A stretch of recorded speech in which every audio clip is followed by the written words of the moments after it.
Khánh xin chào quý vị và các bạn. Xin mời quý vị và các bạn nghe bài 6 thuật xử thế của người xưa giúp bạn thêm trí tuệ.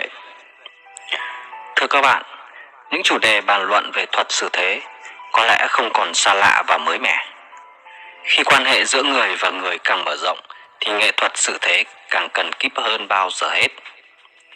Bạn có thể tham khảo một số ý kiến về xử thế của người xưa dưới đây. Thứ nhất, kiềm chế lòng tự ái cá nhân. Có câu nói, giữa chốn ba quân có thể đoạt được soái ấn, nhưng không thể đạt được trí kẻ thất phu. Con người dù tầm thường đến đâu thì bao giờ cũng có suy nghĩ riêng của bản thân, và xem nó rất quan trọng. Đó chính là cái tôi trong mỗi con người. Lòng tự ái là nguồn gốc cho rất nhiều chuyện đắng cay đáng tiếc. Trong các cái khổ do lòng tự ái gây ra là khó chịu, uất ức hơn hết. Khuất Nguyên người nước Sở luôn nghĩ rằng đời độc cả, một mình ta trong, người say cả, một mình ta tỉnh, bởi vậy ta phải bị bỏ đi. Thế nên, tôn trọng cái tôi của một người chính là bí quyết giúp bạn thu phục họ. Nếu là người quản lý, bạn sẽ có được nhân tài, không thì cũng có thêm một người bạn. Đừng công kích, đừng nói mỉa mai, đừng mạt sát ai, đừng chạm vào tự ái của người khác nếu bạn muốn họ nghe theo ý bạn. Hơn nữa, thiện cảm đầu tiên bạn tạo được với người khác cũng chính là chìa khóa thành công sau này. Đúng sai là một lẽ tương quan, họ nghĩ họ đúng, mình cũng vậy. Nếu cứ tiếp tục cãi thì khó được ổn thỏa. Chỉ bằng ta im lặng và để hành động cùng thời gian chứng minh tất cả. Thứ hai là chữ lễ. Ẩn ác, dương thiện. Cái gì không muốn làm cho mình thì đừng làm cho người khác. Tuy làm cho người ta đối lý ngậm miệng, đỏ mặt tía tai, mình hả dạ thật, nhưng đó là người nông nổi, khắt khe. Lễ là nhún nhường, đặt cái tôi của mình sau người khác. Như thế không phải là giả dối làm lợi cá nhân. Lễ là tránh đau khổ cho người khác bằng cách hy sinh mình, không chạm tự ái của ai, che đi cái xấu, cái dở và tuyên dương cái hay, cái đẹp của người khác. Một người rộng lượng không ích kỷ sẽ làm được như thế, một cách vô tư. Đối với người thấp kém hơn mình, người khác dễ sinh lòng tự phụ, kiêu căng, nhưng họ không ngờ chính sự kiêu căng tự phụ ấy đã làm hại tới chính mình, gieo rắc vào lòng người sự căm ghét và thù hận. Một số người còn lãnh nhận hậu quả tàn khốc bởi bị trả thù. Vậy mới biết mình đừng bao giờ để ngạo khí trấn áp. Những thói kiêu căng bướm lẽ chỉ thường xuất hiện ở loại người không đạt trí. Người ta càng thấp kém, càng có tâm cảm tự ti. Đó là nguồn gốc sinh ra thù hận với người hơn mình. Đừng để điều đó hủy hoại bạn. Đối với người trên mình phải kính trọng, đối với người dưới càng phải khiêm nhường là như vậy. Thứ ba, đừng cậy tài. Khôn mà làm như ngu ngốc, đó mới thật là khôn. Dương Tu bị Tào Tháo giết bỏ cũng chính vì thói làm khôn, tỏ ra của mình. Dương Tu là người thông minh tài trí, luôn đoán biết được ý định của Tào Tháo. Lần nào Tào Tháo ra ẩn ý, ông cũng đều giải quyết được. Điều này làm Tào Tháo vô cùng căm ghét, cho là thói ngạo mạn làm khôn, cuối cùng không kìm được mà xử tử. Người thông minh tỏ ra thông minh đó là thường. Người thông minh có tài mà luôn tỏ ra bình thường, ẩn lặng là một người vô cùng khôn khéo. Đó chính là bí quyết tránh cho mình khỏi tai vạ. Họ không bao giờ làm cao, nhưng luôn nhún nhường, âm thầm đem tài năng ra cống hiến, âm thầm sống không màn uy danh. Đó là cốt cách của kẻ hơn người. Thứ tư là chuyện ơn nghĩa. Ân càng thâm, oán càng sâu. Hàn Tín khi xưa bị Hán Vương bêu đầu cũng vì thói vòi vĩnh nhắc ơn. Hàn Tín là một tướng giỏi, lập được nhiều công trạng cho triều Hán. Tuy nhiên, thói xử thế của ông rất ngây thơ, nghĩ rằng mình lập được nhiều chiến tích nên hết lần này đến lần khác đòi hỏi phong vương bổng lộc, làm cao chạm tới tự ái đế vương của vua Hán. Hán Vương nhiều lần nhịn nhục, Hàn Tín không hay vẫn làm cao, nghĩ rằng hắn không phụ mình vì mình tài giỏi, lập nhiều chiến công. Chính sự ngây thơ đó đã đoạt mạng Hàn Tín. Trong giao thiệp, người ta quý trọng nhất bao giờ cũng là người thật thà, dễ thương. Gần họ bạn thấy mình cao trọng hơn hẳn. Người ta lấy oán báo ân chính là muốn rũ bỏ cái ơn sâu của người làm ơn, không muốn mắc nợ nên cuối cùng bội phản. Nghịch lý nhưng đúng như vậy. Nếu được hãy làm ơn rồi quên hẳn nó đi, đừng nhắc lại. Thứ năm, đạo cương nhu. Nhu thắng cương, nhược thắng cường.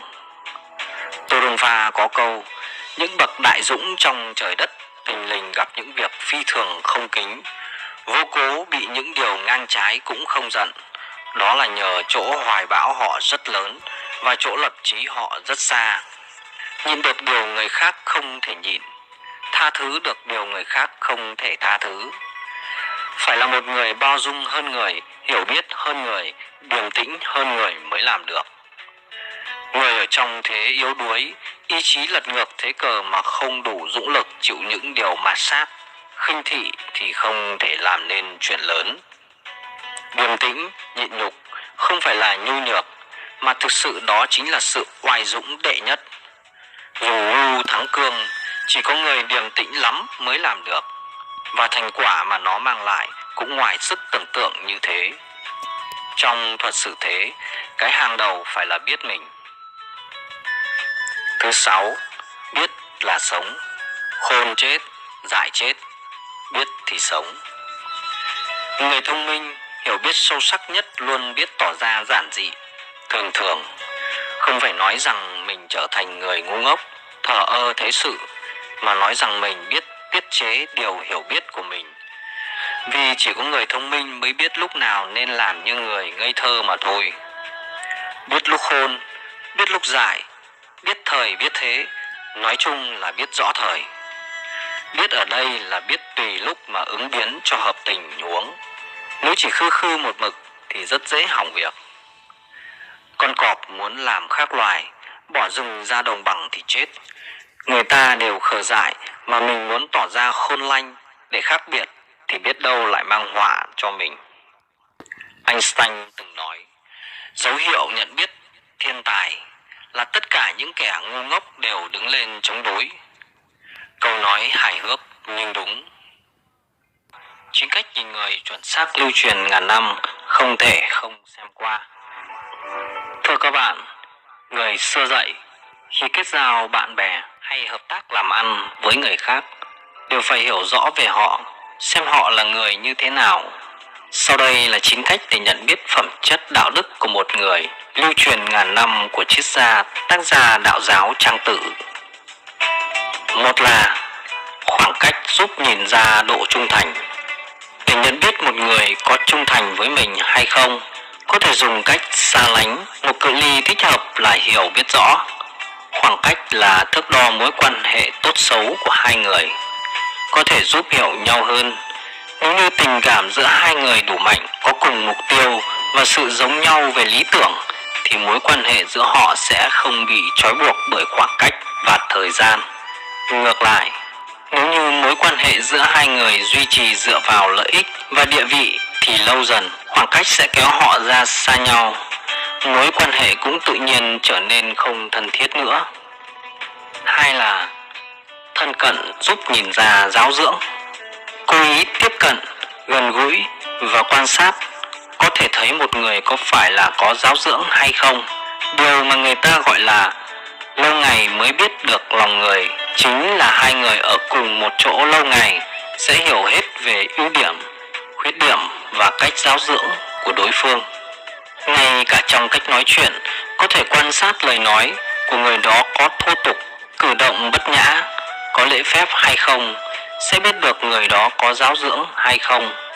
Hai người kết giao nhiều năm, mối quan hệ sẽ trở nên ngang hàng, bình đẳng.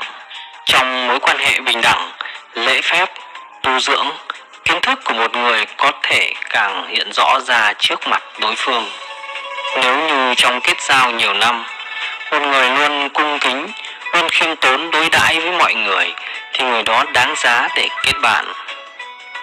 3 là sự vụ phức tạp giúp nhìn ra năng lực. Dùng sự vụ phức tạp có thể nhìn ra năng lực của đối phương. Cách này phù hợp với áp dụng cho người cấp trên khi cần xem xét cấp dưới. Có thể đem một công việc phức tạp nào đó giao cho người mình cần đánh giá, xem người này có giải quyết hợp tình hợp lý hay không, có sắp xếp được ngay ngắn rõ ràng hay không. Từ đó đánh giá được năng lực của họ. Người có năng lực có thể chia thành hai kiểu là năng lực và khả năng chịu áp lực. Thông thường độ cao thấp của năng lực của một người thường được thể hiện ra khi họ đang phải chịu áp lực. Áp lực sẽ làm rối sự phán đoán và hành vi của một người. Nếu như ngay trong hoàn cảnh áp lực cao mà người đó vẫn nghĩ ra được phương pháp phù hợp thì đó là người có năng lực không kém. 4 là vấn đề bất ngờ giúp nhìn ra mưu trí. Đột nhiên tra hỏi một sự tình nào đó sẽ giúp nhìn ra khả năng mưu trí của đối phương. Vấn đề này không cần phải quá bén nhọn hóc búa, cũng không phải quá nhạy cảm, chỉ cần khi đang nói chuyện lập tức chuyển sang vấn đề khác để hỏi họ là có thể đủ nhận biết được người đó có phải là linh hoạt, nhanh trí hay không. Vấn đề bất ngờ ngoài việc giúp nhìn ra trình độ trí lực của một người mà còn giúp nhìn ra tốc độ phản ứng và khả năng khống chế cảm xúc của người đó. Câu trả lời của đối phương trong tình trạng tiếp nhận vấn đề bất ngờ cũng không nhất thiết chú trọng vào đúng sai, mà mấu chốt là người đó phản ứng kịp thời, đưa ra được đáp án phù hợp là được. 5 là đề nghị giúp đỡ gấp, giúp nhìn ra lòng tín nghĩa và danh dự. Sự tình xảy ra sẽ luôn khiến mọi người vội vàng, không kịp chuẩn bị. Lúc này đừng ngại gọi điện thoại cho bạn bè để đề nghị được giúp đỡ. Từ đó xem họ có thể đồng ý hay không và xem họ có làm được như lời hứa hay không. Cách này chủ yếu để khảo sát trong hai trường hợp. Một là việc đó có phải nằm trong khả năng của họ. Hai là bạn phải có chỗ đứng tương đối quan trọng trong lòng họ. 6 là tiền bạc nhìn ra nhân nghĩa. Tiền tài là cách trực tiếp để khảo nghiệm năng lực, ý chí và phẩm hạnh của một người. Đồng thời cũng là khâu thường xuyên xảy ra nhiều vấn đề nhất trong quan hệ giữa con người với con người. Không ít bạn bè tốt bởi vì vay tiền trường kỳ không trả hoặc không có khả năng hoàn lại mà dẫn đến tuyệt giao. Tiền tài tuy là vật ngoài thân nhưng lại là vật đảm bảo cuộc sống yên ổn căn bản của mỗi người. Cho nên dù là bạn bè tốt thì tiền tài vẫn phải tính toán rõ ràng. 7 là thời khắc hoạn nạn nhìn ra tiết tháo. Đời người có lúc lên lúc xuống, lúc thăng lúc trầm. Ở vào lúc hoạn nạn thì đừng ngại tâm sự chia sẻ với bạn bè. Nếu là người bạn chân chính, họ sẽ lắng nghe và cho bạn ý kiến mang tính xây dựng, đề nghị giúp đỡ thật lòng chứ không bắt đầu xa lánh bạn. Người ta nói có hoạn nạn mới thấy chân tình. Một người lúc ở trên đỉnh vinh quang sẽ có vô số người ở bên cạnh mình, nhưng ở vào thời khắc hoạn nạn mới biết đâu là người chân tình. Đây cũng là người bạn tốt, có tiết tháo. 8 là rượu giúp nhìn ra lễ nghi và tư thái. Một người khi uống rượu vào sẽ khiến năng lực kiểm soát bị giảm xuống. Mỗi người sau khi uống rượu sẽ có những biểu hiện không giống nhau. Vì vậy, dùng rượu có thể nhìn ra suy nghĩ và phẩm đức của đối phương. 9 là từ nơi gặp gỡ có thể nhìn ra cách đối nhân xử thế. Khi tiếp xúc với một người có thể không cùng giới tính, không cùng chức nghiệp, thân phận sẽ giúp nhìn ra cách đối nhân xử thế của họ. Giao lưu, tiếp xúc với một người chính là thể hiện năng lực cơ bản của đối nhân xử thế. Có thể xử lý tốt hay không không chỉ là vấn đề năng lực cá nhân mà còn là có quan hệ mật thiết với cách đối đãi của họ.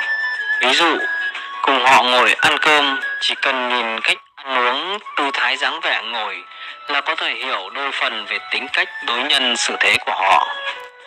Thưa các bạn, cuối cùng là lời nhắc nhở của các chuyên gia. Chính bí quyết nhìn người của Trang Tử chính là sự kết tinh của trí tuệ. Tuy nhiên khi vận dụng chúng ta còn cần kết hợp với tình hình hiện đại, không thể dập khuôn máy móc, càng không thể cố ý nghĩ cách để thăm dò thực hiện. Có như vậy mới thực sự trân quý tình bạn trong cuộc sống này.